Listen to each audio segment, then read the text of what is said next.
Hey, thank you for coming back to Woolf Weekly. I tell you what, we get excited about having amazing people on here.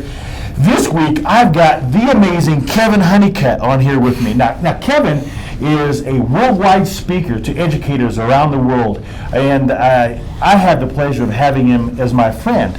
And so he's on here today. Kevin does amazing things with technology, with leadership, with talking about relationships and love with the kids.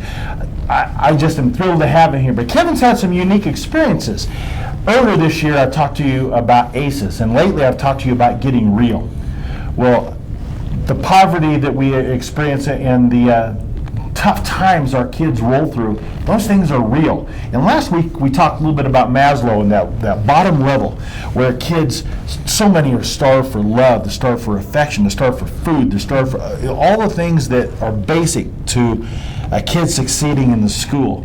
And so, Kevin, can you tell me a little bit about some of the experiences you had in working with those kids, and maybe even personally? You've had quite a journey. Nice setup. One thing you got to make sure you say too is you too are a speaker, motivational speaker all around the world too. And I've shared the stage with you before, and I know you're humble because you work here now.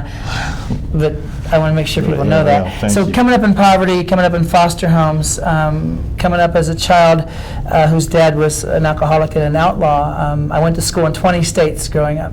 So I was that kid that's in your school for a week and just disappears, and you never hear from us again. We don't send for records. That was my childhood. I'm not complaining. You know, I always tell kids, sharp edges cleave diamonds, but not without pain. That's right. And I tell kids, you're going to have pain. Don't waste pain.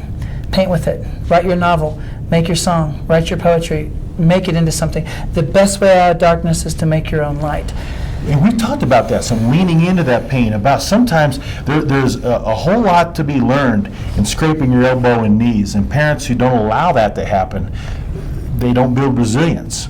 Yeah. And you've built a little resilience, right. Haven't you? You know, you do. I think you do, and you have to. And I don't think you have to be from those places to teach kids from those places. I think empathy goes a long way. And as we talk to schools about response to trauma and understanding trauma and what the kind of PTSD that these kids come to school with, it shouldn't be that we lower the bar and feel sorry for them. Right. But we find a way to take them and help them motivate themselves with that, you know, to not use it as an excuse for failure. So as we're looking at Maslow's and we're looking at where kids come from when they come to us, there's a thing I've learned, and I've learned so much since I was that child about the psychology of these children. And one of those things about the psychology is called cognitive downshifting.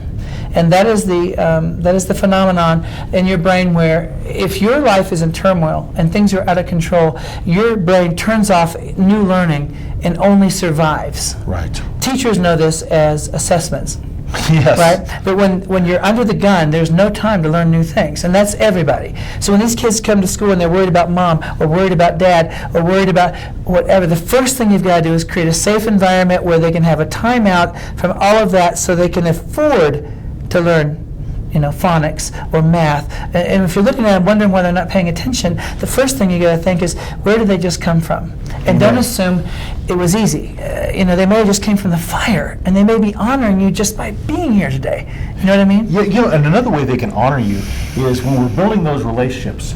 Parents, even with the neighborhood kids, teachers with the students in your classroom, you've got to earn the right to hear their story. They aren't magically going to blurt it out there to you. Occasionally that happens, but almost always you've got to earn that right, and that comes through relationship. You know, last week we talked a little bit about Filoni's quote about students who are loved and cared for at home come to school to learn. Kids who weren't come to school to be cared for and loved. Right.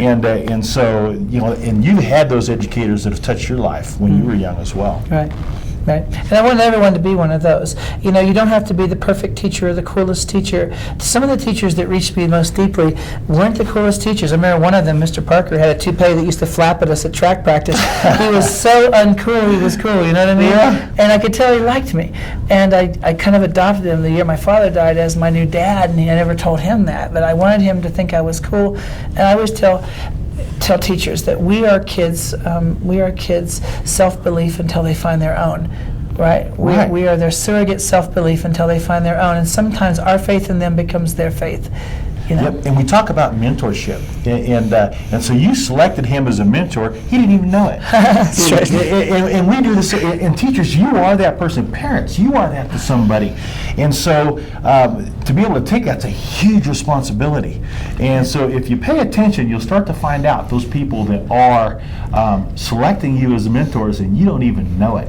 So, take advantage and run with that. Reminds me of the quote from, it's attributed to Madeline Hunter, kids don't care how much you know until they know how much you care. Amen. I first heard that from Guy Dowd, actually, Yeah, back in Guy? 1987. Yeah, Yeah, Guy will hear this. Hi, Guy Dowd. Hi, Guy. Yeah, and so it's exciting, to have those great educators do that. Guys, if we had the time, I would love to go hours visiting with Kevin Honeycutt. But what you can do is you can go Google him, Kevin Honeycutt, and you can find out all kinds of amazing things about him. You can listen to him speak. You can follow him on Twitter, and he will communicate with you. Guys, thanks for tuning in to Woolf Weekly, and thanks for joining Honored us, to be here. Kevin. Thank you, my brother. You betcha. We'll see you next week. See ya.